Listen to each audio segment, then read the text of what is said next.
చేసింది?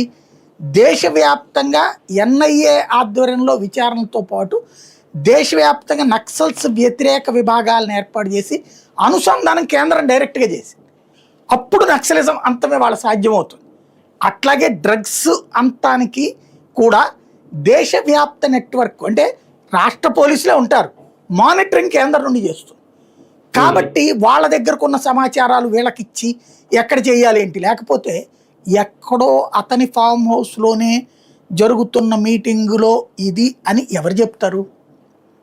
కేంద్ర దర్యాప్తు సంస్థలు చెక్ చేసుకునేటప్పుడు అక్కడ ఏదో సమ్ ఎథికల్ లేదా ఇంపార్టెంట్ క్రిమినల్ మైండెడ్ ఫెలోస్ కూర్చుంటున్నారు అక్కడ అని ఒక సమాచారం వచ్చింది.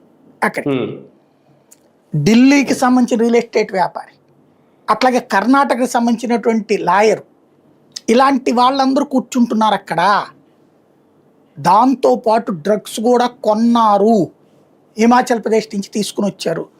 ఇది ఏ ఎన్ఐఏ దగ్గర ఇన్ఫర్మేషన్ ఉంటుంది, అది వాళ్ళ దర్యాప్తు కాదు, అది ఎన్ఐఏది. కాబట్టి వాళ్ళు లోకల్ పోలీసులకి ఇన్ఫార్మ్ చేశారు, ఈగల్కి. ఈగల్ యాక్చువల్గా రాష్ట్ర ముఖ్యమంత్రి పర్యవేక్షణలో ఉండదు, కేంద్ర పర్యవేక్షణలో ఉంటుంది. రాష్ట్ర ముఖ్యమంత్రికి జవాబుదారీగానే ఉంటారు, ఎందుకంటే వీళ్ళు మళ్ళీ పదవులు తీసేయడం, ట్రాన్స్ఫర్లు ఇట్లాంటిది వీళ్ళ చేతిలో ఉంటుంది అనమాట. అందుకని